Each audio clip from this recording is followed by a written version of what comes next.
البيزنس بتاعك هيتهد لو انت ناصح. الكلام مش راكب على بعض. ازاي انا ممكن اكون ناصح بس البيزنس بتاعي بيتهد؟ انت على طول ناصح، فبتحاول دايما تاخد ديل احسن بالنسبه لك قبل ما يكون مناسب للناس اللي حواليك. انت بتكون ناصح فبتكون فاكر ان انت لما يكون عندك نيجوشيشن سكيلز بتخليك احسن من الناس اللي حواليك، وعندك باور تضغط بيه على الناس اللي حواليك، فساعتها انت كده كسبان. ومن هنا هقولك ان انت مسكين، عشان مكسبك لحظي ومش هيبقى لك ولا في دنيا ولا في اخره. ودايما بقول ان الناصح دايما خسران، الطماع بيكسب. الكلام برضو مش راكب على بعضه.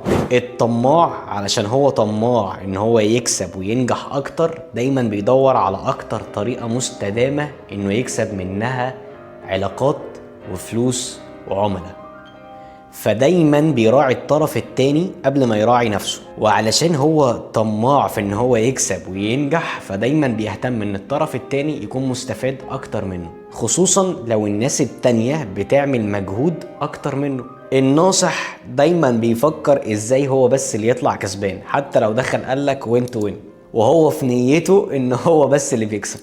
وهو عنده جوه عنده جوه عنده جوه